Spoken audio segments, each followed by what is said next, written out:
News top ನನಗೆ ಸ್ವಾಗತ. ನಾನು ಸುಕನ್ಯಾ. ಭೂಪತಿ ಜೊತೆ ಮತ್ತೆ 2 ಸಿನಿಮಾ ಮಾಡಲಿದ್ದಾರ ಉಮಾಪತಿ? ಸ್ನೇಹಕ್ಕಷ್ಟೇ ರಾಜಿ, ವಂಚನೆಗಲ್ಲ ಅಂತ ಉಮಾಪತಿ ಗುಡುಗಿದ್ದೇಕೆ? ಕನ್ನಂಬಾಡಿ ಕದನದ ಬಗ್ಗೆ ಸಂಸದೆ ಸುಮಲತಾ ಹೇಳಿದ್ದೇನು? ಇದೆಲ್ಲವನ್ನ ನೋಡೋಣ ನ್ಯೂಸ್ ಟಾಪ್ 9 ನಲ್ಲಿ. ದರ್ಶನ್ ಜೊತೆ ಸಂಧಾನ ಸಕ್ಸಸ್ ಆಗ್ತಾ ಇದ್ದಂತೆಯೇ ಉಮಾಪತಿ ತೆರಳಿದ್ದು ಎಲ್ಲಿಗೆ? ಊಹಾಪೋಹಗಳಿಗೆ ನಾನು ತಲೆ ಕೆಡಿಸಿಕೊಳ್ಳಲ್ಲ ಅಂದಿದ್ದು ಯಾರು? ಸ್ನೇಹಕ್ಕಷ್ಟೇ ರಾಜಿ, ವಂಚನೆಗೆ ಅಲ್ಲ ಅಂತ ಉಮಾಪತಿ ಗುಡುಗಿದ್ಯಾಕೆ? ನೋಡೋಣ ಉಮಾಪತಿ ಟಾಂಗ್ ನ್ಯೂಸ್ ಟಾಪ್ 9 ನಲ್ಲಿ.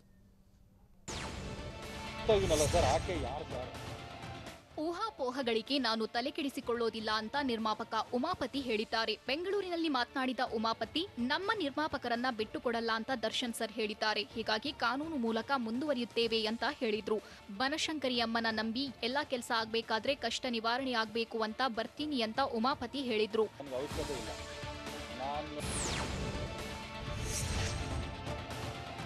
ವಂಚನೆ ಯತ್ನ ಕೇಸ್ನಲ್ಲಿ ಕಾನೂನು ಚೌಕಟ್ಟಿನಲ್ಲಿ ಹೋರಾಟ ಆಗಬೇಕು ಎಂದ ಉಮಾಪತಿ, ನಾನು ನೇರವಾಗಿರೋ ವ್ಯಕ್ತಿ, ನಾನು ಕಳ್ಳ ಅಲ್ಲ ಅಂತ ಹೇಳಿದ್ರು. ಇನ್ನು ಆರೋಪಿ ಅರುಣಾ ಕುಮಾರಿ ಪ್ರೆಸ್ ಮೀಟ್ ಮಾಡ್ಲಿ, ಅವರ ಬಗ್ಗೆ ನಾನು ಹೆಚ್ಚು ತಲೆ ಕೆಡಿಸಿಕೊಳ್ಳಲ್ಲ ಅಂದ್ರು. ನಾನು ಕಂಪ್ಲೇಂಟ್ ಕೊಟ್ಟಿರೋದು ಕಾನೂನು ವ್ಯವಸ್ಥೆಯಲ್ಲಿ, ನಾನು ಏನೇ ಆರೋಪ ಮಾಡಿದ್ರು ದಾಖಲೆ ಕೇಳ್ತೀರಾ, ಅವರ ಹತ್ರ ಯಾಕೆ ಕೇಳ್ತಿಲ್ಲ ಅಂತ ಉಮಾಪತಿ ಹೇಳಿದ್ರು.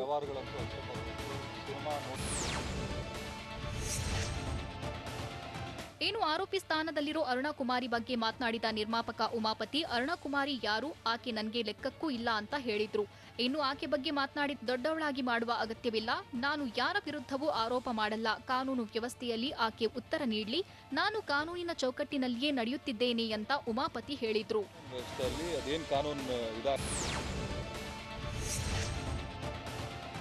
ನಟ ದರ್ಶನ್ ಜೊತೆ ಸಂಧಾನವಾದ ಬೆನ್ನಲ್ಲೇ ನಿರ್ಮಾಪಕ ಉಮಾಪತಿ ಪತ್ನಿ ಸಮೇತ ಬನಶಂಕರಿ ದೇವಸ್ಥಾನಕ್ಕೆ ಭೇಟಿ ನೀಡಿದ್ರು. ಬನಶಂಕರಿ ಅಮ್ಮನ ಭಕ್ತರಾಗಿರೋ ಉಮಾಪತಿ, ನಿನ್ನೆಯಷ್ಟೇ ನಾನು ನಿರಪರಾಧಿ, ಬನಶಂಕರಿ ಅಮ್ಮ ನನ್ನ ಕಾಪಾಡ್ತಾಳೆ ಅಂತ ಹೇಳಿದ್ರು.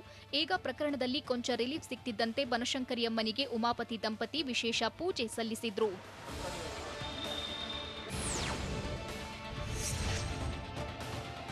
ವಂಚನೆ ಕೇಸ್ನಲ್ಲಿ ಕಾನೂನು ಚೌಕಟ್ಟಲ್ಲಿ ನಾನು ಮುಂದುವರಿಯುತ್ತಿದ್ದು, ಇದನ್ನ ನಾನು ಧೈರ್ಯವಾಗಿ ಫೇಸ್ ಮಾಡ್ತೇನೆ ಅಂತ ನಿರ್ಮಾಪಕ ಉಮಾಪತಿ ಹೇಳಿದ್ರು.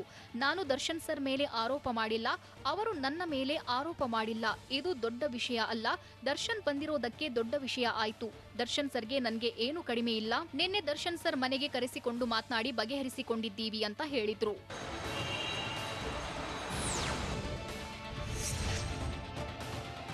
ವಂಚನೆ ಕೇಸ್ಗೆ ಸಂಬಂಧಿಸಿದಂತೆ ಮಾತನಾಡಿದ ನಿರ್ಮಾಪಕ ಉಮಾಪತಿ, ದರ್ಶನ್ ಸರ್ ನಾನು ರಾಬರ್ಟ್ ಸಿನಿಮಾ ಮಾಡಿದ್ದೇವೆ, ಈ ವಿಚಾರವಾಗಿ ನಾವಿಬ್ಬರು ಮಾತನಾಡಲ್ಲ, ಇದು ಮುಗ್ದಿದೆ ಅಂತ ದರ್ಶನ್ ಸರ್ ನಿನ್ನೆ ಹೇಳಿಕೆ ಕೊಟ್ಟಿದ್ದಾರೆ. ಇನ್ನು ದರ್ಶನ್ ಸರ್ ಜೊತೆ ನಾನು ಇನ್ನೂ 2 ಸಿನಿಮಾ ಮಾಡ್ತೇನೆ ಅಂತ ನಿರ್ಮಾಪಕ ಉಮಾಪತಿ ಹೇಳಿದ್ರು.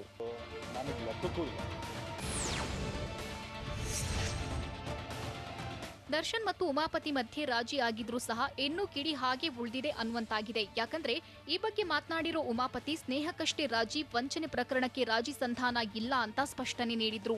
ಆದರೆ ವಂಚನೆ ಪ್ರಕರಣದ ತನಿಖೆ ಮುಂದುವರಿಯಲಿದೆ, ತನಿಖೆ ಬಳಿಕ ಸತ್ಯಾಸತ್ಯತೆ ಹೊರಬರಲಿದೆ. ಸ್ನೇಹಿತರ ನಡುವೆ ಇದ್ದ ಗೊಂದಲ ಬಗೆಹರಿಸಿಕೊಂಡಿದ್ದೇವೆ, ಹಾಗೆಂದು ವಂಚನೆ ಕೇಸ್ ಮುಕ್ತಾಯ ಆಗಿದೆ ಎಂದಲ್ಲ ಅಂತ ಹೇಳಿದ್ರು.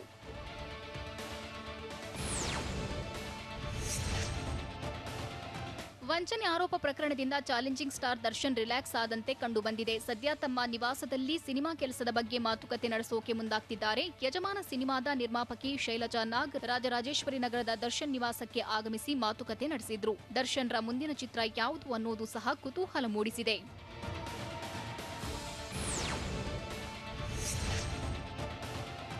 ವಂಚನೆ ಯತ್ನ ಕೇಸ್ಗೆ ಸಂಬಂಧಿಸಿದಂತೆ ನಿನ್ನೆ ಬೆಳಗ್ಗಿನವರೆಗೂ ದರ್ಶನ್ ಮತ್ತು ಉಮಾಪತಿ ಕಿತ್ತಾಟ ನಡೆಸುತ್ತಲೇ ಇದ್ರು. ಆದರೆ ಸಂಜೆಯಾಗ್ತಲೇ ಇಬ್ಬರು ರಾಜಿ ಸಂಧಾನ ಮಾಡಿಕೊಳ್ಳುವ ಮೂಲಕ ಸಂಧಾನ ಮಾಡಿಕೊಂಡು ದೋಸ್ತಿಗೆ ಸೈ ಎಂದಿದ್ದಾರೆ. ಗೌಪ್ಯ ಸಂಧಾನದ ಬಳಿಕ ದರ್ಶನ್ ಮತ್ತು ಉಮಾಪತಿ ಫೋಟೋಗೆ ಪೋಸ್ಟ್ ಕೊಟ್ಟಿದ್ರು. 2 ದಿನಗಳ ನಾನಾ ನೀನಾ ಫೈಟ್ಗೆ ಸಂಧಾನದ ಪ್ಯಾಚಪ್ ಆಗಿದೆ. ಮಧ್ಯಾಹ್ನ 2 ಗಂಟೆಗೆ ದರ್ಶನ್ ಉಮಾಪತಿ ಸೀಕ್ರೆಟ್ ಮಾತುಕತೆ ನಡೆಸಿದ್ದಾರೆ.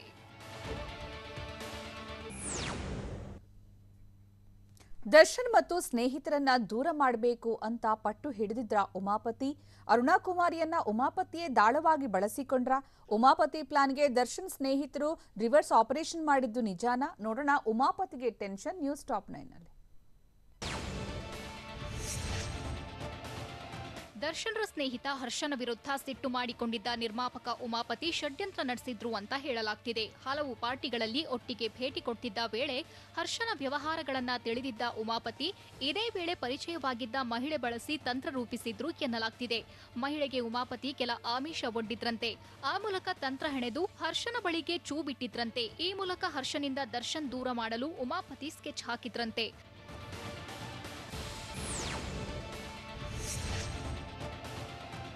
ಅಸಲಿಗೆ ಇಂತಹ ವಿಚಾರಗಳಿಗೆ ಹೆಚ್ಚು ಎಂಟರ್ಟೈನ್ ಮಾಡದ ನಟ ದರ್ಶನ್ ಇಂತಹ ಸನ್ನಿವೇಶಗಳು ಬಂದ್ರೆ ಅಂತವರನ್ನ ದೂರ ಮಾಡ್ತಿದ್ರಂತೆ.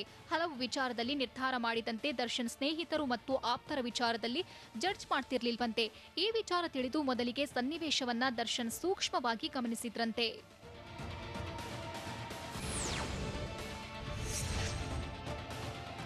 ಅರುಣಾ ಕುಮಾರಿಯನ್ನ ಬಳಸಿಕೊಂಡು ಮಾಡ್ತಿದ್ದ ಡೀಲ್ ಬಗ್ಗೆ ತಿಳಿದಿದ್ದ ದರ್ಶನ್ರ ಮೈಸೂರು ಟೀಮ್ ಸದ್ದಿಲ್ಲದೆ ಆಕ್ಟಿವ್ ಆಗಿತ್ತು. ಮೈಸೂರು ಟೀಮ್ನಿಂದ ಲೇಡಿ ಬಂದ ಸಂಪೂರ್ಣ ಅಸಲಿ ವಿಚಾರದ ಬಗ್ಗೆ ಮಾಹಿತಿ ಸಂಗ್ರಹ ಮಾಡಿದ್ರು.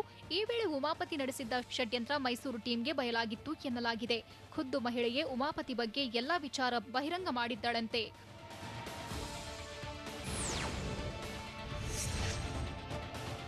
ಉಮಾಪತಿ ಮಾಡಿದ್ದ ಪ್ಲಾನ್ಗೆ ಕೌಂಟರ್ ಕೊಡುವ ಸಲುವಾಗಿ ಮೈಸೂರಿನ ದರ್ಶನ್ ಸ್ನೇಹಿತರಿಂದಲೇ ರಿವರ್ಸ್ ಆಪರೇಷನ್ ಗೇಮ್ ಕೂಡ ನಡೆದಿತ್ತು ಎನ್ನಲಾಗ್ತಿದೆ.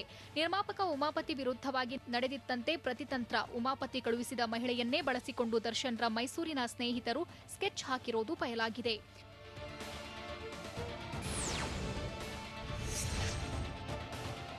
ಈ ಕೇಸ್ನಲ್ಲಿ ದಾಳವಾಗಿರೋ ಅರುಣಾ ಕುಮಾರಿ ವಿರುದ್ಧ ಮೊದಲು ಉಮಾಪತಿ ದೂರು ನೀಡುವಂತೆ ದರ್ಶನ್ ಸ್ನೇಹಿತರು ತಿಳಿಸಿದ್ರಂತೆ. ದರ್ಶನ್ ಮುಖಾಂತರವಾಗಿ ಉಮಾಪತಿಗೆ ದೂರು ನೀಡಲು ಸೂಚನೆ ನೀಡಲಾಗಿತ್ತು. ಅದರಂತೆ ಜಯನಗರ ಸ್ಟೇಷನ್ಗೆ ಬಂದು ಉಮಾಪತಿ ದೂರು ನೀಡಿದ್ದಾರೆ. ಆ ಬಳಿಕ ಅಲ್ಲೇನೂ ಉಪಯೋಗವಿಲ್ಲ ಎನ್ನುತ್ತಾ ಹರ್ಷ ಉಮಾಪತಿ ಮೂಲಕ ತಿಳಿದ ವಿಚಾರ ಎಂದು ಉಲ್ಲೇಖಿಸಿ ಮಹಿಳೆ ವಿರುದ್ಧ ಮೈಸೂರಿನಲ್ಲೂ ದೂರು ನೀಡುತ್ತಾರೆ.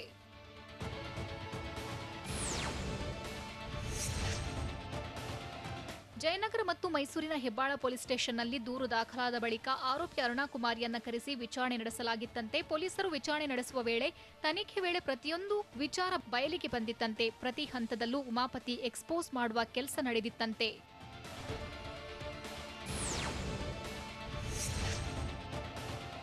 ಇಷ್ಟೆಲ್ಲ ನಡೆದ ಮೇಲೂ ನಿರ್ಮಾಪಕ ಉಮಾಪತಿಯಿಂದ ದೂರವಾಗಲು ನಟ ದರ್ಶನ್ಗೆ ಇಷ್ಟವಿರಲಿಲ್ವಂತೆ. ನಿರ್ಮಾಪಕ ಉಮಾಪತಿ ಜೊತೆ ಮತ್ತೆ ಸಿನಿಮಾ ಮಾಡುವ ಉದ್ದೇಶವನ್ನ ದರ್ಶನ್ ಹೊಂದಿದ್ರು.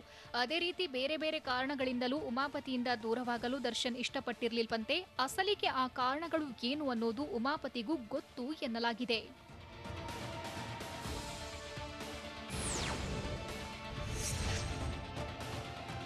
ಒಟ್ಟಾರೆಯಾಗಿ ಈ 25 ಕೋಟಿ ರೂಪಾಯಿ ವಂಚನೆ ಕೇಸ್ನಲ್ಲಿ ಮಿಕವಾದವರು ಯಾರು? ದರ್ಶನ್ ಹೇಳಿದಂತೆ ಈ ಪ್ರಕರಣದಲ್ಲಿ ಅಸಲಿ ಮಿಕ ಯಾರು ಅನ್ನೋದೇ ಈಗ ಸಾಕಷ್ಟು ಕುತೂಹಲಕ್ಕೆ ಕಾರಣವಾಗಿದೆ. ಮೈಸೂರಿನ ಸ್ನೇಹಿತರು ತಮ್ಮ ತಪ್ಪಿಲ್ಲ ಅನ್ನೋದನ್ನ ಬಹಿರಂಗಪಡಿಸಿ ತೋರಿಸಿದ್ದಾರೆ. ಮಹಿಳೆಯನ್ನ ಬಳಸಿಕೊಂಡು ಉಮಾಪತಿ ನಡೆಸಿದ್ದ ತಂತ್ರ ಬಯಲಿಗೆಳೆದ ಮೈಸೂರು ಟೀಮ್ ಈ ಮೂಲಕ ವಿಚಾರದಲ್ಲಿ ನಮ್ಮ ತಪ್ಪಿಲ್ಲ ಎಂದು ತೋರಿಸಿದ್ದಾರೆ.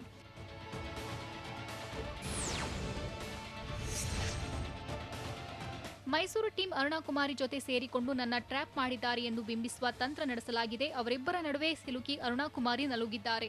ಮೊದಲಿಗೆ ಉಮಾಪತಿಯಿಂದ, ನಂತರ ಮೈಸೂರು ಟೀಮ್ನಿಂದ ಬಳಕೆಯಾಗಿದ್ದು ಅಸಲಿಗೆ ಇಲ್ಲಿ ನಿಜವಾಗಿಯೂ ಮಿಕವಾಗಿದ್ದು ಅರುಣಾ ಕುಮಾರಿಯೇ. ಅಸಲಿಗೆ ಆಕೆಯ ಹಿಂದೆ ಯಾರಿದ್ದಾರೆ ಅನ್ನೋದು ಸದ್ಯದವರೆಗೂ ಗೊತ್ತಾಗದ ಪ್ರಶ್ನೆಯಾಗಿದೆ. ಕಳೆದ 2-3 ದಿನಗಳಿಂದ ನಿಗಿನಿಗಿಯಾಗಿದ್ದ ದರ್ಶನ್ ಮತ್ತು ಉಮಾಪತಿ ಜಿದ್ದು ಸೈಲೆಂಟ್ ಆಗಿದ್ದು ಹೇಗೆ?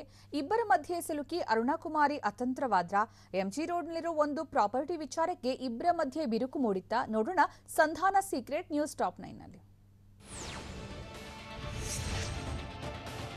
25 ಕೋಟಿ ಲೋನ್ ದೋಖಾ ಕಹಾನಿ ಸುಖಾಂತ್ಯ ಕಂಡಿದ್ದು ಹೇಗೆ ಅನ್ನೋದೇ $1 ಮಿಲಿಯನ್ ಪ್ರಶ್ನೆಯಾಗಿದೆ. ತಲೆ ಕಡಿತೀನಿ ಬಿಡಲ್ಲ ಅಂತ ಗುಡುಗಿದ್ದ ಚಾಲೆಂಜಿಂಗ್ ಸ್ಟಾರ್ ದರ್ಶನ್ ನೀನಾ ನಾನಾ ಅನ್ನೋ ಮಟ್ಟಕ್ಕೆ ಜಿದ್ದಾಜಿದ್ದಿನ ಫೈಟ್ ಹೋಗಿತ್ತು. ಆದರೆ ಈ ಫೈಟ್ ಅಂತ್ಯ ದರ್ಶನ್ಗೆ ಅನಿವಾರ್ಯವಾಗಿತ್ತಾ ಅಥವಾ ನಿರ್ಮಾಪಕ ಉಮಾಪತಿಗೂ ಅನಿವಾರ್ಯವಾಗಿತ್ತಾ ಅನ್ನೋ ಕೌತುಕವೂ ಮನೆ ಮಾಡಿದೆ.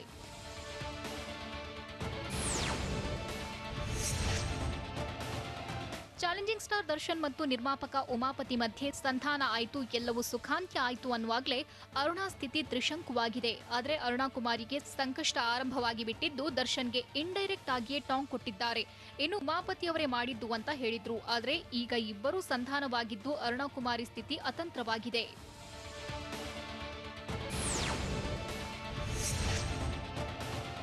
25 ಕೋಟಿ ವಂಚನೆ ಕೇಸ್ನಲ್ಲಿ ಇನ್ನೇನು ಈ ವಿವಾದ ತಾರಕಕ್ಕೇರ್ತಿದೆ ಅನ್ನುವಷ್ಟರಲ್ಲಿ ಸಂಧಾನದ ಮೂಲಕ ಸುಖಾಂತ್ಯವಾಗ್ತಿದೆ. ಆದರೆ ಪರಸ್ಪರ ಇಬ್ಬರು ಟಾರ್ಗೆಟ್ ಆದ ಬಳಿಕ ಅರುಣಾ ಅತಂತ್ರರಾಗಿದ್ದಾರೆ. ಅಸಲಿಗೆ ಅರುಣಾ ಕುಮಾರಿ ಅತಂತ್ರ ಆಗಿದ್ದಾದ್ರೂ ಯಾಕೆ ಅಂತ ನೋಡಿದ್ರೆ ಅರುಣಾ ಕುಮಾರಿಯನ್ನ ಈ ಪ್ರಕರಣದಲ್ಲಿ ಬಳಸಿಕೊಳ್ಳಲಾಗಿದೆ. ಆದರೆ ದರ್ಶನ್ ಸ್ನೇಹಿತರ ಅಥವಾ ಉಮಾಪತಿಯೇ ಆಟ ಕಟ್ಟಿದ್ರಾ ಅನ್ನೋದು ಅರುಣಾ ಕುಮಾರಿ ತಮ್ಮ ಬಳಿ ಇರೋ ದಾಖಲೆ ಬಿಡುಗಡೆ ಮಾಡಿದಾಗಲೇ ಬಯಲಾಗುತ್ತೆ.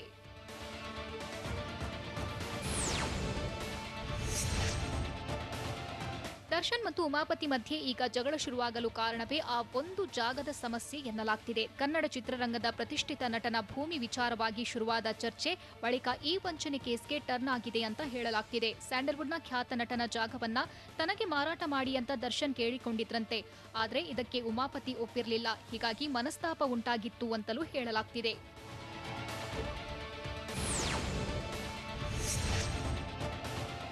ಎಂಜಿ ರಸ್ತೆಯಲ್ಲಿರುವ ಸೈಟಿನ ವಿಚಾರವಾಗಿ ದರ್ಶನ್ ಮತ್ತು ಉಮಾಪತಿ ಮಧ್ಯೆ ಜಗಳ ನಡೆದಿದೆ ಎನ್ನಲಾಗಿತ್ತು. ಇದರ ಜೊತೆಗೆ ಭಾರೀ ಸಕ್ಸಸ್ ಕಂಡಿದ್ದ ರಾಬರ್ಟ್ ಸಿನಿಮಾದ ಲಾಭದ ಪಾಲು ಪಡೆಯುವ ವಿಚಾರದಲ್ಲೂ ಇಬ್ಬರ ಮಧ್ಯೆ ಮನಸ್ತಾಪ ಉಂಟಾಗಿತ್ತು ಅನ್ನೋ ಮಾತುಗಳು ಕೇಳಿಬರ್ತಿವೆ. ರಾಬರ್ಟ್ ಲಾಭದಲ್ಲಿ ಪಾಲುದಾರಿಕೆ ಬಗ್ಗೆ ಇಬ್ಬರ ಮಧ್ಯೆ ಚರ್ಚೆ ನಡೆದಿತ್ತು. ಆಗ್ಲೂ ಎಂಜಿ ರಸ್ತೆಯ ಜಾಗದ ವಿಚಾರ ಚರ್ಚೆಗೆ ಬಂದಿತ್ತಂತೆ. ಹೀಗಾಗಿ ಮತ್ತೆ ಈ ವಿಚಾರದಿಂದಲೂ ಅಂತರ ಕಾಯ್ದುಕೊಂಡಿದ್ರು ಅಂತ ಹೇಳಲಾಗ್ತಿದೆ.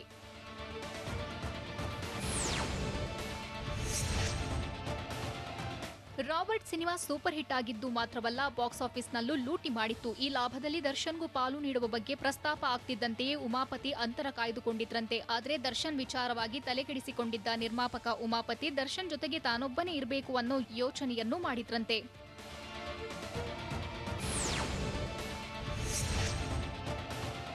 ಏನು ನಟ ದರ್ಶನ್ಗೆ ಮೈಸೂರಿನಲ್ಲಿ ಸ್ನೇಹಿತರು ಜಾಸ್ತಿ. ಹೀಗಾಗಿ ಅವರು ಅವರ ಫ್ರೆಂಡ್ಸ್ ಜೊತೆ ಹೆಚ್ಚಾಗಿ ಇರ್ತಾರೆ. ನಾನ್ ಹೇಳಿದಂತೆ ದರ್ಶನ್ ಕೇಳಬೇಕೆಂಬ ಆಸೆಯನ್ನ ಉಮಾಪತಿ ಹೊಂದಿದ್ರಂತೆ. ಮೈಸೂರಿನ ಟೀಮ್ ಜೊತೆ ದರ್ಶನ್ ಹೆಚ್ಚು ಆತ್ಮೀಯನಾಗಿದ್ದು ಆ ಮೈಸೂರು ಫ್ರೆಂಡ್ಸ್ಗಳನ್ನ ಕಂಡ್ರೆ ಉಮಾಪತಿಗೆ ಆಗ್ತಿರ್ಲಿಲ್ವಂತೆ.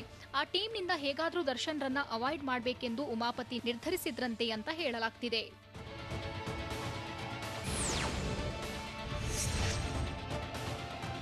ಅಸಲಿಗೆ 25 ಕೋಟಿ ರೂಪಾಯಿ ದೋಖಾ ಕೇಸ್ ಕ್ಷಣ ಕ್ಷಣಕ್ಕೂ ತಿರುವು ಪಡೆದುಕೊಳ್ತಿದೆ. ಜಕ್ಕೂ ಆಗಿದ್ದೇನು ಅನ್ನೋದು ಈಗ ಸಾಕಷ್ಟು ಚರ್ಚೆಗೆ ಗ್ರಾಸವಾಗಿದೆ. ಪರಸ್ಪರ ಟಾರ್ಗೆಟ್ ಆದ ಬಳಿಕ ಅರುಣಾ ಅತಂತ್ರರಾಗಿದ್ದಾರೆ. ಆದರೆ ಅರುಣಾ ಕುಮಾರಿಯನ್ನ ಈ ಪ್ರಕರಣದಲ್ಲಿ ಬಳಸಿಕೊಂಡಿದ್ದು ಯಾರು? ದರ್ಶನ್ ಸ್ನೇಹಿತರೇ ಛೂ ಬಿಟ್ರಾ ಇಲ್ಲ ಉಮಾಪತಿಯೇ ದಾಳವಾಗಿ ಬಳಸಿಕೊಂಡ್ರಾ ಅನ್ನೋದೇ ಇನ್ನೂ ಗೊಂದಲವಾಗಿದೆ.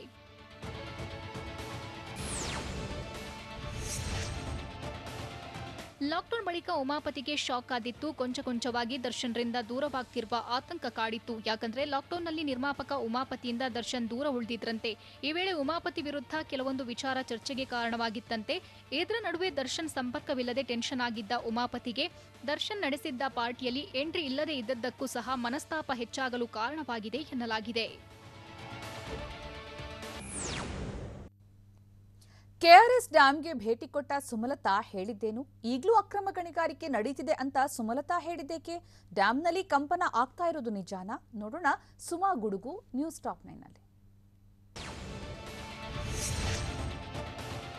ಕೆಆರ್ಎಸ್ ಡ್ಯಾಂನಲ್ಲಿ ಬಿರುಕು ಬಿಟ್ಟಿದೆ ಅಂತ ಹೇಳಿದ್ರು ದಳಪತಿಗಳು ಸುಮಲತಾಗೆ ಸವಾಲು ಹಾಕಿದ್ರು. ಈ ಸವಾಲನ್ನ ಸ್ವೀಕರಿಸಿರೋ ಸುಮಲತಾ ಇವತ್ತು ಖುದ್ದು ಅಖಾಡಕ್ಕೆ ಇಳಿದಿದ್ರು. ಕೆಆರ್ಎಸ್ ಡ್ಯಾಂಗೆ ಭೇಟಿ ನೀಡಿ ಸ್ಥಳ ಪರಿಶೀಲನೆ ನಡೆಸಿದ್ರು.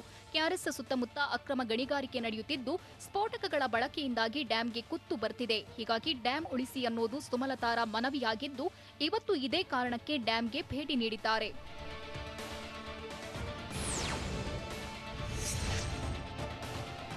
ಸಂಸದೆ ಸುಮಲತಾ ಅಂಬರೀಶ್ ಕೆಆರ್ಎಸ್ ಡ್ಯಾಂಗೆ ಭೇಟಿ ನೀಡುತ್ತಿದ್ದರಿಂದ ಡ್ಯಾಂನ ದಕ್ಷಿಣ ಗೇಟ್ ಬಳಿ ಬಿಗಿ ಪೊಲೀಸ್ ಬಂದೋಬಸ್ತ್ ಮಾಡಲಾಗಿತ್ತು. ಡ್ಯಾಂ ಸಿಬ್ಬಂದಿಯನ್ನು ತಪಾಸಣೆ ಮಾಡಿ ಒಳಗೆ ಬಿಡಲಾಯಿತು. ಸ್ಲೂಯಿಸ್ ಗೇಟ್ ಬಳಿಯೂ ತಪಾಸಣೆ ನಡೆಸಲಾಯಿತು. ಸುಮಾರು 2.50 ಕಿಲೋಮೀಟರ್ ಗೇಟ್ ವ್ಯಾಪ್ತಿ ಪ್ರದೇಶಕ್ಕೆ ಪ್ರವೇಶವಿಲ್ಲ. ಕೇವಲ ಸಂಸದರು ಮತ್ತು ಅಧಿಕಾರಿಗಳಿಗೆ ಮಾತ್ರ ಭೇಟಿಗೆ ಅವಕಾಶ ನೀಡಲಾಗಿದೆ.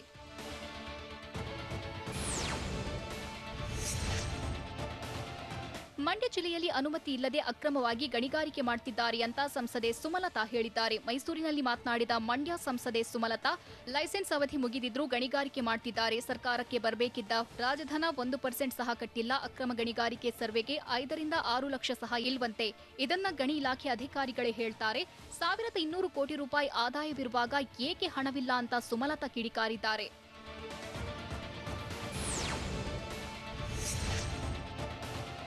ಅಕ್ರಮ ಗಣಿಗಾರಿಕೆಯಿಂದ ಕೆಆರ್ಎಸ್ ಡ್ಯಾಂನಲ್ಲಿ ಕಂಪನ ದಾಖಲಾಗಿದೆ. ಈ ಸಂಬಂಧ ನಮ್ಮ ಬಳಿ ಅಧಿಕೃತ ದಾಖಲೆಗಳು ಇವೆ ಅಂತ ಸಂಸದೆ ಸುಮಲತಾ ಹೇಳಿದ್ದಾರೆ.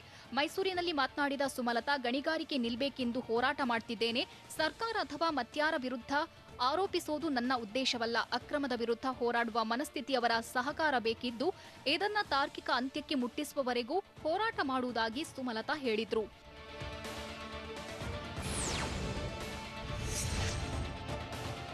ಕೆಆರ್ಎಸ್ ಡ್ಯಾಂ ಒಡೆದು ಹೋಗಿಲ್ಲ ಅಂತ ಹೇಳ್ತೀರಲ್ಲ, ಇನ್ನೂ 50 ವರ್ಷ ಬಿಟ್ಟು ಕೆಆರ್ಎಸ್ ಒಡೆದು ಹೋದ್ರೆ ಪರವಾಗಿಲ್ವಾ ಅಂತ ಸಂಸದೆ ಸುಮಲತಾ ಗುಡುಗಿದ್ದಾರೆ. ಮತ್ತೊಮ್ಮೆ ಕೆಆರ್ಎಸ್ ಒಡೆದು ಹೋಗುವ ಬಗ್ಗೆ ಮಾತನಾಡಿದ ಸುಮಲತಾ, ಕೆಆರ್ಎಸ್ ಸುತ್ತಮುತ್ತ ಆತಂಕದ ವಾತಾವರಣ ಇರುವ ಬಗ್ಗೆ ಎಲ್ಲೆಡೆ ವರದಿಯಾಗ್ತಿದೆ. ಈಗಾಗಲೇ ನಾನು ಕೂಡ ದಿಶಾ ಸಭೆಯಲ್ಲಿ ಬಿರುಕಾಗಿದ್ಯಾ ಅಂತ ಪ್ರಶ್ನೆ ಮಾಡಿದೆ. ಈಗ ಏನೂ ಆಗಿಲ್ಲ ಅಂದ್ರೆ ಸರಿ, ಹಾಗಂತ ಇನ್ನೂ 10 ವರ್ಷ ಬಿಟ್ಟು ಕೆಆರ್ಎಸ್ ಡ್ಯಾಂ ಒಡೆದ್ರೆ ನಿಮ್ಗೆ ಪರವಾಗಿಲ್ವಾ ಅಂತ ದಳಪತಿಗಳನ್ನ ಸುಮಲತಾ ಪ್ರಶ್ನಿಸಿದ್ದಾರೆ.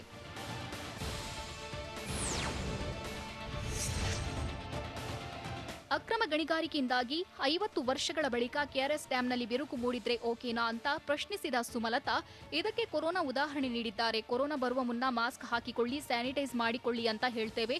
ಹಾಗಂತ ನಮಗೆ ಕೊರೋನಾ ಬಂದಿದೆ ಅಂತ ತಿಳಿದುಕೊಳ್ಳೋಕ್ಕಾಗತ್ತಾ ಅಂತ ಸುಮಲತಾ ಹೇಳಿದ್ರು.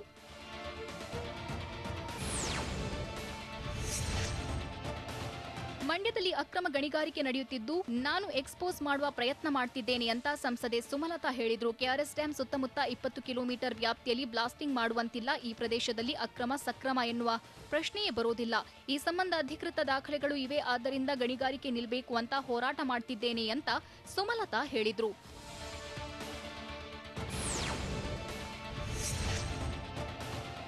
ಅಕ್ರಮ ಗಣಿಗಾರಿಕೆಯಿಂದ ಕೆಆರ್ಎಸ್ನಲ್ಲಿ ಬಿರುಕು ಮೂಡಿರುವ ಬಗ್ಗೆ ದಿಶಾ ಸಭೆಯಲ್ಲಿ ನಾನು ಪ್ರಶ್ನೆ ಮಾಡಿದ್ದೆ. ಆದರೆ ಇದನ್ನೇ ರಾಜಕೀಯವಾಗಿ ಬಳಸಿಕೊಂಡು ಮಾತನಾಡ್ತಿದ್ದಾರೆ ಅಂತ ಸುಮಲತಾ ಕಿಡಿಕಾರಿದ್ರು. ಈ ಬಗ್ಗೆ ರೈತರು, ಸ್ಥಳೀಯರು ಆತಂಕ ವ್ಯಕ್ತಪಡಿಸಿದ್ದು, ಅಕ್ರಮ ಗಣಿಗಾರಿಕೆ ಬಗ್ಗೆ ಡೈವರ್ಟ್ ಮಾಡಲು ಆರೋಪ ಮಾಡ್ತಿದ್ದಾರೆ. ಸ್ಫೋಟಕಗಳ ಬಳಕೆಯಿಂದ ಬಿರುಕು ಎಂದು ಆತಂಕ ವ್ಯಕ್ತಪಡಿಸಿದ್ದು ತಪ್ಪ, ಇಲ್ಲ ಸುಮ್ಮನಿರ್ಬೇಕಿತ್ತಾ ಅಂತ ಸುಮಲತಾ ಹೇಳಿದ್ರು.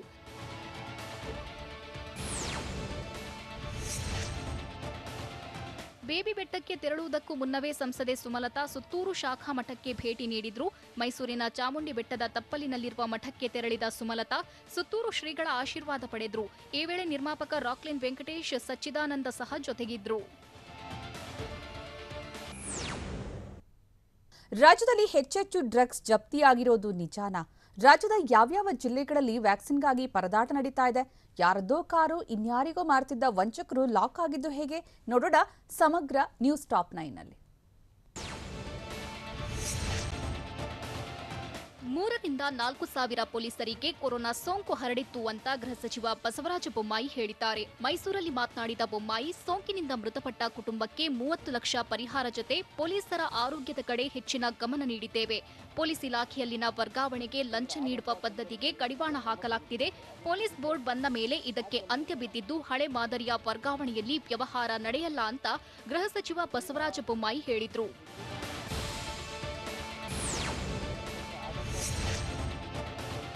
ಅತಿ ಹೆಚ್ಚು ಡ್ರಗ್ಸ್ ಕರ್ನಾಟಕದಲ್ಲಿ ಜಪ್ತಿ ಮಾಡಲಾಗಿದೆ ಅಂತ ಗೃಹ ಸಚಿವ ಬೊಮ್ಮಾಯಿ ಹೇಳಿದ್ರು. ಸುಮಾರು 50 ಕೋಟಿ ರೂಪಾಯಿ ಮೌಲ್ಯದ ಡ್ರಗ್ಸ್ ನಾಶ ಮಾಡಿದ್ದೇವೆ. ಸಿಂಥೆಟಿಕ್ ಡ್ರಗ್ಸ್ ಬೇರೆ ಬೇರೆ ಮಾದರಿಯಲ್ಲಿ ಬರ್ತಿದೆ.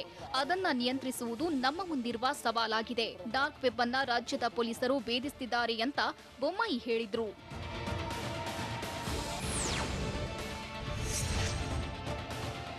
ಕೊಡಗು ಜಿಲ್ಲೆಯಾದ್ಯಂತ ಧಾರಾಕಾರವಾಗಿ ಮಳೆ ಸುರಿಯುತ್ತಿದೆ. ಬೆಳಗ್ಗೆ ಎಡೆಬಿಡದೆ ಮಳೆ ಸುರಿದಿದ್ದು ಜನಜೀವನ ಅಸ್ತವ್ಯಸ್ತವಾಗಿದೆ. ಅದರಲ್ಲೂ ನಗರ ಪ್ರದೇಶದಲ್ಲಿ ಭಾರೀ ವರ್ಷಧಾರೆಗೆ ಜನಜೀವನ ತತ್ತರಗೊಂಡಿದೆ. ಇನ್ನು ಭಾರೀ ಗಾಳಿ ಮಳೆಗೆ ವಾಹನ ಸವಾರರು ಪರದಾಡುವಂತಾಗಿದ್ದು, ನದಿ ತೊರೆಗಳಲ್ಲಿ ನೀರಿನ ಪ್ರಮಾಣ ಏರಿಕೆಯಾಗಿದೆ. ಹೀಗಾಗಿ ನದಿ ಪಾತ್ರದ ಜನರು ಎಚ್ಚರಿಕೆಯಿಂದ ಇರುವಂತೆ ಜಿಲ್ಲಾಡಳಿತ ಸೂಚಿಸಿದೆ.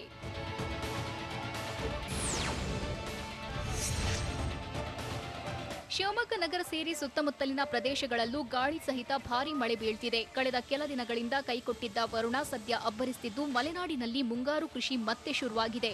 ಮತ್ತೆ ಕಳೆದ 3 ದಿನದಿಂದ ಮಳೆ ಸುರಿಯುತ್ತಿದ್ದು, ಜಿಲ್ಲೆಯ ವಿವಿಧ ಡ್ಯಾಂಗಳಿಗೆ ನೀರಿನ ಒಳಹರಿವು ಹೆಚ್ಚಾಗಿದೆ.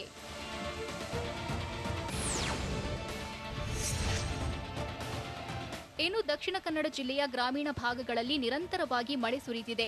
ಪುತ್ತೂರು, ಸುಳ್ಯ, ಕಡಬ, ಬೆಳ್ತಂಗಡಿ ಸೇರಿ ಹಲವೆಡೆ ನಿರಂತರವಾಗಿ ವರುಣ ಆರ್ಭಟಿಸುತ್ತಿದ್ದು, ಜನಜೀವನ ಕೊಂಚ ಮಟ್ಟಿಗೆ ಅಸ್ತವ್ಯಸ್ತವಾಗಿದೆ. ಮಂಗಳೂರಲ್ಲಿ ಬಿಟ್ಟು ಬಿಟ್ಟು ಮಳೆ ಸುರಿಯುತ್ತಿದೆ. ಇನ್ನು ಪಶ್ಚಿಮ ಘಟ್ಟದಲ್ಲಿ ಬೀಳ್ತಿರೋ ಮಳೆಯಿಂದಾಗಿ ಜಿಲ್ಲೆಯ ನದಿಗಳಿಗೆ ನೀರು ಹರಿದು ಬರ್ತಿದ್ದು, ಜೀವ ಕಳೆ ಬಂದಿದೆ.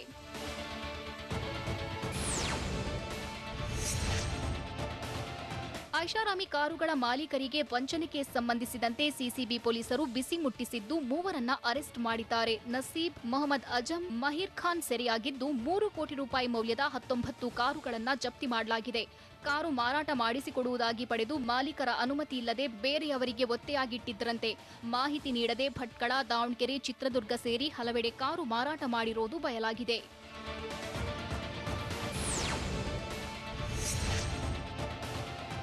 ವ್ಯಾಕ್ಸಿನ್ ಸಿಗದೆ ಜನ ಪರದಾಡುವಂತಾಗಿದೆ. ತುಮಕೂರು ನಗರದ ಎಂಪ್ರೆಸ್ ಶಾಲೆ ಸೇರಿದಂತೆ ಹಲವೆಡೆ ಪರದಾಡಿದ್ರು. ಕಳೆದ 3 ದಿನಗಳಿಂದ ವ್ಯಾಕ್ಸಿನ್ ಸಿಗ್ತಿಲ್ಲ ಅಂತ ಜನ ಅಸಮಾಧಾನ ವ್ಯಕ್ತಪಡಿಸಿದ್ರು. ಫಸ್ಟ್ ಡೋಸ್ ಹಾಗೂ ಸೆಕೆಂಡ್ ಡೋಸ್ ಇಲ್ಲ ಅಂತ ಬೋರ್ಡ್ ಹಾಕಿದ್ದು, ಮೊದಲ ಡೋಸ್ ಹಾಗೂ 2ನೇ ಡೋಸ್ ಸಿಗದೇ ಇದ್ದುದಕ್ಕೆ ಜನ ಜಿಲ್ಲಾಡಳಿತ ಮತ್ತು ಆರೋಗ್ಯ ಇಲಾಖೆ ವಿರುದ್ಧ ಅಸಮಾಧಾನ ವ್ಯಕ್ತಪಡಿಸಿದ್ರು.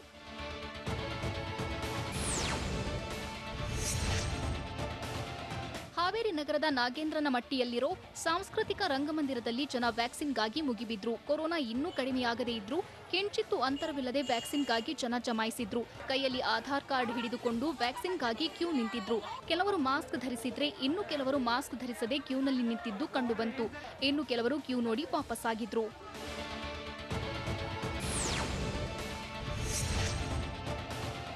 ಆನೇಕಲ್ ವಲಯ ಪೊಲೀಸರು ಭರ್ಜರಿ ಕಾರ್ಯಾಚರಣೆ ನಡೆಸಿದ್ದು 37 ಪ್ರಕರಣಗಳನ್ನು ಭೇದಿಸಿ 56 ಆರೋಪಿಗಳನ್ನು ಸೆರೆ ಹಿಡಿದಿದ್ದಾರೆ. 1.74 ಕೋಟಿ ರೂಪಾಯಿ ಮೌಲ್ಯದ ಕಳವು ಮಾಲು ಜಪ್ತಿ ಮಾಡಲಾಗಿದೆ. ಜಪ್ತಿ ಮಾಡಿದ್ದ ಬೈಕ್, ಮೊಬೈಲ್, ಚಿನ್ನಾಭರಣಗಳನ್ನು ವಾರಸುದಾರರಿಗೆ ಪೊಲೀಸರು ಹಸ್ತಾಂತರಿಸಿದ್ರು.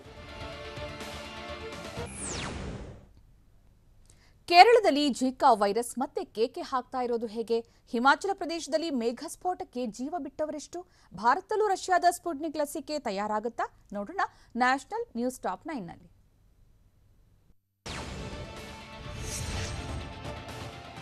ಉತ್ತರಾಖಂಡ್ ರಾಜ್ಯ ಸರ್ಕಾರವು ಪ್ರಸಿದ್ಧ ಕನ್ವರ ಯಾತ್ರಾವನ್ನ ರದ್ದುಪಡಿಸಿದೆ. ಕೊರೋನಾ ಸೋಂಕು ಹರಡುವ ಭೀತಿಯಿಂದಾಗಿ ಕನ್ವರ ಯಾತ್ರೆಯನ್ನ ರದ್ದುಪಡಿಸಲಾಗಿದೆ. ಜನರ ಜೀವದ ಜೊತೆ ಆಟವಾಡಲು ಸಾಧ್ಯವಿಲ್ಲ ಎಂದು ಉತ್ತರಾಖಂಡ್ ಸಿಎಂ ಪುಷ್ಕರ್ ಧಾಮಿ ಹೇಳಿದ್ದಾರೆ. ಆದರೆ ಉತ್ತರ ಪ್ರದೇಶ ರಾಜ್ಯ ಸರ್ಕಾರ ಕನ್ವರ ಯಾತ್ರೆಯನ್ನು ಇನ್ನೂ ರದ್ದುಪಡಿಸಿಲ್ಲ. ಉತ್ತರಾಖಂಡ್ ಸರ್ಕಾರ ಕನ್ವರ ಯಾತ್ರೆಯನ್ನ ರದ್ದುಪಡಿಸಿರುವುದರಿಂದ ಉತ್ತರ ಪ್ರದೇಶ ರಾಜ್ಯ ಸರ್ಕಾರ ಕೂಡ ಈಗ ಯಾತ್ರೆ ರದ್ದುಪಡಿಸಬೇಕಾಗಿದೆ.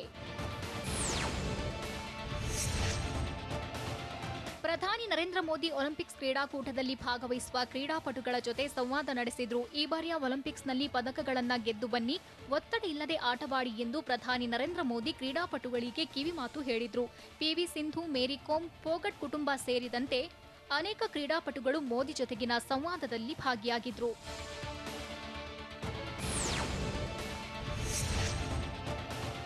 ಹಿಮಾಚಲ ಪ್ರದೇಶದಲ್ಲಿ ಸಂಭವಿಸಿದ ಮೇಘಸ್ಫೋಟ ಮತ್ತು ಭಾರೀ ಮಳೆಯ ಅನಾಹುತಗಳಿಂದಾಗಿ 9 ಮಂದಿ ಸಾವನ್ನಪ್ಪಿದ್ದಾರೆ. ಇನ್ನು 8 ಜನರು ನಾಪತ್ತೆಯಾಗಿದ್ದಾರೆ. 142 ರಸ್ತೆಗಳು ಬಂದಾಗಿವೆ. ಅನೇಕ ಪ್ರದೇಶಗಳು ಹೊರ ಜಗತ್ತಿನ ಸಂಪರ್ಕ ಕಡಿದುಕೊಂಡಿವೆ. ದಿಢೀರ್ ಪ್ರವಾಹದಿಂದ ಇಷ್ಟೆಲ್ಲ ಅನಾಹುತ ಸಂಭವಿಸಿದ್ದು ಹಿಮಾಚಲ ಪ್ರದೇಶದ ಜನ ಆತಂಕಕ್ಕೆ ಒಳಗಾಗಿದ್ದಾರೆ.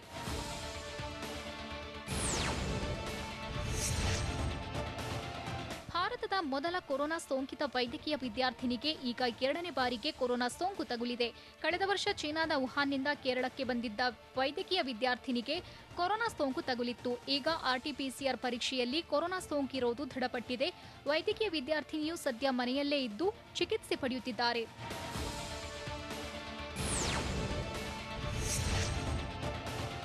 ಪುಣೆಯ ಸೆರಮ್ ಇನ್ಸ್ಟಿಟ್ಯೂಟ್ ಆಫ್ ಇಂಡಿಯಾ ಕಂಪನಿಯು ಇದೇ ಸೆಪ್ಟೆಂಬರ್ನಿಂದ ರಷ್ಯಾದ ಸ್ಪುಟ್ನಿಕ್ ಲಸಿಕೆಯನ್ನು ಉತ್ಪಾದಿಸಲಿದೆ.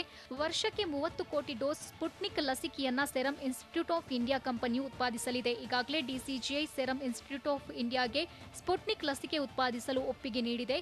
ಹೀಗಾಗಿ ಸೆರಮ್ ಇನ್ಸ್ಟಿಟ್ಯೂಟ್ ಆಫ್ ಇಂಡಿಯಾ ಕಂಪನಿಯು ಏಕಕಾಲಕ್ಕೆ ಕೋವಿಶೀಲ್ಡ್, ಕೋವಾವ್ಯಾಕ್ಸ್ ಹಾಗೂ ಸ್ಪುಟ್ನಿಕ್ ಲಸಿಕೆಗಳನ್ನು ಉತ್ಪಾದಿಸಲಿದೆ.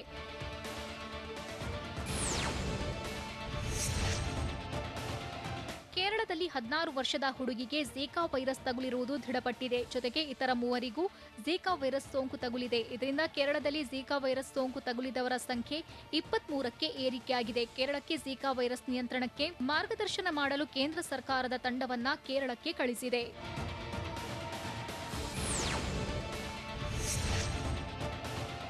ಕೊರೋನಾದ 3ನೇ ಅಲೆಯ ಮುನ್ಸೂಚನೆಯನ್ನ ಜನರು ಲಘುವಾಗಿ ಹವಾಮಾನ ಮುನ್ಸೂಚನೆಯಂತೆ ಪರಿಗಣಿಸಿದ್ದಾರೆ. ಹೀಗೆ ಲಘುವಾಗಿ ಪರಿಗಣಿಸಬಾರದು ಎಂದು ಕೇಂದ್ರದ ಆರೋಗ್ಯ ಇಲಾಖೆಯ ಜಂಟಿ ಕಾರ್ಯದರ್ಶಿ ಲವ್ ಅಗರ್ವಾಲ್ ಹೇಳಿದ್ದಾರೆ. ಈಗಲೂ 2ನೇ ಅಲೆ ಮುಗಿದಿಲ್ಲ. ಪ್ರವಾಸಿ ತಾಣಗಳು, ಮಾರ್ಕೆಟ್ಗಳಿಗೆ ಹೆಚ್ಚಿನ ಸಂಖ್ಯೆಯಲ್ಲಿ ಜನರು ಹೋಗುವುದನ್ನು ನಿಲ್ಲಿಸಬೇಕು ಎಂದು ಲವ್ ಅಗರ್ವಾಲ್ ಹೇಳಿದ್ದಾರೆ.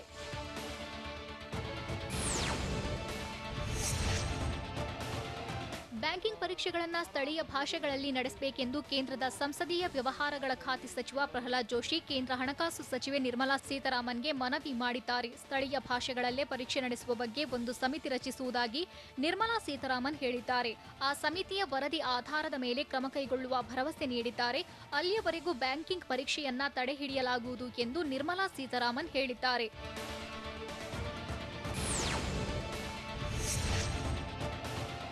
ಜಮ್ಮು ಕಾಶ್ಮೀರದಲ್ಲಿ ಭಾರತದ ಭದ್ರತಾ ಪಡೆಗಳು ಹಾಗೂ ಉಗ್ರಗಾಮಿಗಳ ನಡುವೆ ಎನ್ಕೌಂಟರ್ ನಡೆದಿದೆ. ಈ ಎನ್ಕೌಂಟರ್ನಲ್ಲಿ 3 ಉಗ್ರರು ಹತ್ಯೆಯಾಗಿದ್ದಾರೆ. ಪುಲ್ವಾಮಾದಲ್ಲಿನ ಮನೆಯೊಂದರಲ್ಲಿ ಉಗ್ರರು ಅಡಗಿ ಕುಳಿತಿದ್ರು. ಪಾಕಿಸ್ತಾನದ ಲಷ್ಕರ್ ಇ ತೊಯ್ಬಾ ಸಂಘಟನೆಯ ಕಮಾಂಡರ್ ಇಜಾಜ್ ಸೇರಿದಂತೆ 3ರನ್ನ ಹೊಡೆದು ಉರುಳಿಸಲಾಗಿದೆ ಎಂದು ಭದ್ರತಾ ಪಡೆಗಳು ಹೇಳಿವೆ. ಬಂಗಾಳದ ಹುಲಿ Ganguly real life story cinema ಆಗತ್ತಾ? ತೆರೆ ಮೇಲೆ ದಾದಾರಂತೆ ದಾದಾಗಿರಿ ಪ್ರದರ್ಶನ ಮಾಡೋರು ಯಾರು? ಕ್ರೀಡಾಪಟುಗಳಿಗೆ ಮೋದಿ ಕೊಟ್ಟ ಟಿಪ್ಸ್ ಆದ್ರೂ ಏನು? ನೋಡೋಣ ಎಂಟರ್ಟೈನ್ಮೆಂಟ್ ನ್ಯೂಸ್ ಟಾಪ್ 9ನಲ್ಲಿ. ನಾನು ಭಾರತದ ಪರ ಕೆಲವು ಟೆಸ್ಟ್ ಪಂದ್ಯಗಳನ್ನು ಆಡಲು ಕಾರಣ ಅವತ್ತು ತಂಡದಲ್ಲಿದ್ದ ದಿಗ್ಗಜರೇ ಕಾರಣ ಎಂದು ಮಾಜಿ ಕ್ರಿಕೆಟಿಗ ಮೊಹಮ್ಮದ್ ಕೈಫ್ ಅಭಿಪ್ರಾಯಪಟ್ಟಿದ್ದಾರೆ. ನನಗೆ ಕಡಿಮೆ ಅವಕಾಶ ಸಿಗಲು ಅವತ್ತಿಗೆ ತಂಡದಲ್ಲಿದ್ದ ಸಚಿನ್, ದ್ರಾವಿಡ್, ಸೆಹ್ವಾಗ್, ಗಂಗೂಲಿ ಮತ್ತು ಲಕ್ಷ್ಮಣ್ ಅದ್ಭುತ ಫಾರ್ಮ್ನಲ್ಲಿದ್ರು ಎಂದಿದ್ದಾರೆ.